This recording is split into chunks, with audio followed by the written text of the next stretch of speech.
يوسف عارضا هذا واستغفري لذنبك. حضرت یوسف نے معاملہ کرتے ہوئے کہنے لگا کہ قصہ بھول جائیے، اسے نظر انداز کر دیجیے، آپ کے جذبات مجروح ہوئے ہیں، آپ کے دل پر چوٹ لگی ہے، اب کرو واستغفری لذنبک. اور نظر اللہ سے معافی إنك كنت من الخاطئين. تیرا جرم بالکل واضح ہو گیا، تم ہی خطا کار ثابت ہو گئی، بات آئی گئی ہو گئی، بات آئی گئی ہو گئی. عزیز مصر نے بھی سمجھا کہ بس اس معاملے پر ہم نے پردہ ڈال دیا، ویسے ایسی باتیں چھپا نہیں کرتی. بہت دور تک چلی گئی یہ بات، مصر کے بڑے بڑے گھرانوں میں تبصرے ہونے لگے. دیکھو جی، ناک کاٹ دی زمین کا شہزادیوں کی ناک کاٹ دی. مصر کے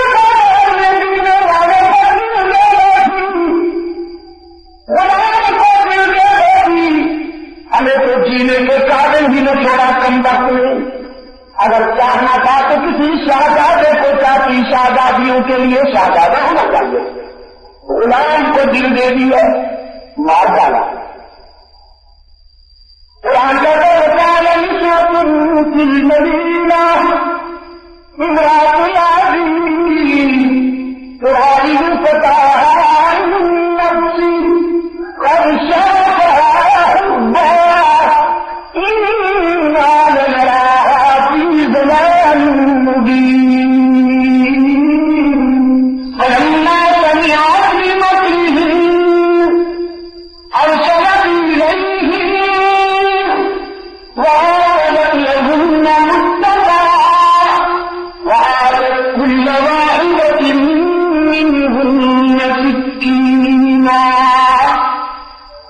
زلیخا نے جب ان کے تبصرے سنے تو فیصلہ کر لیا کہ میں انہیں اپنا معروف دکھاؤں گی. یہ کہتی ہے میں نے غلام کو اپنا عزیز بنایا ہے، میں انہیں دکھاؤں گی یہ غلام ہے یا جن کی دنیا کا بادشاہ ہے، وہ غلام ہے یا اتنی حسن و جمال کا تاجدار ہے.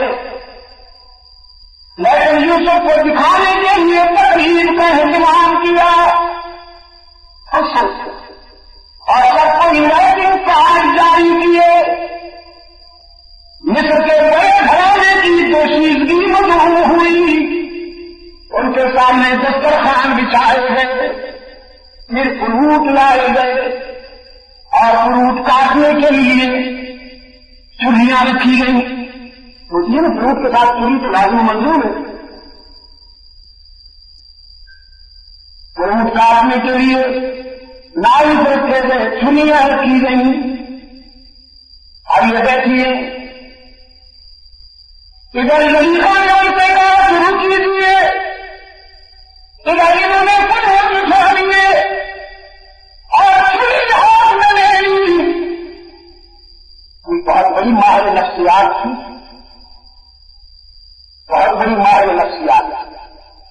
ادھر ان کے ہاتھ میں ایک ہاتھ میں پھل، دوسرے ہاتھ میں چھری، اور ادھر یوسف سے کہا اخرج علیہم، ذرا باہر آئیے گا، یہ دیکھے تو صحیح کہ میں نے جسے چاہا وہ کیسا سین ہے.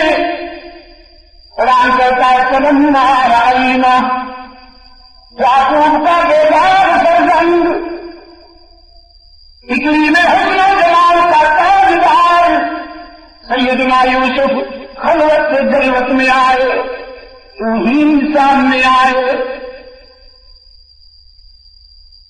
ہر گر گیا ہاتھوں سے، ہر گر گیا کیونکہ گرنے والا ہوتا ہے نا، لڑک گیا، ٹھیک ہو گیا. فروٹ ٹھیک ہو گیا. اور چھریوں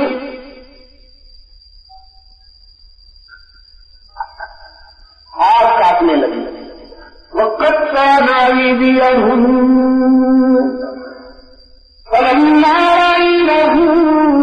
اکبرنا جناب یوسف کا حسن دیکھتے ہی بدحواس ہو گئی, اپنے حواس کھو رہی تھی,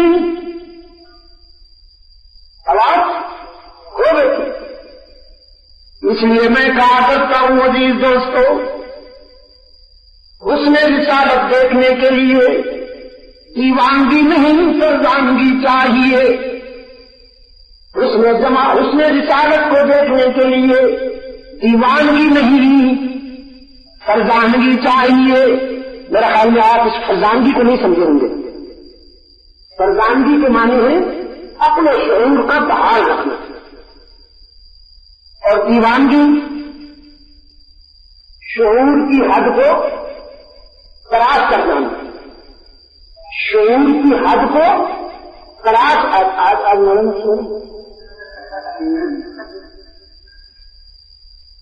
میرا یہ کہاں پہلو بتا رہا ہے,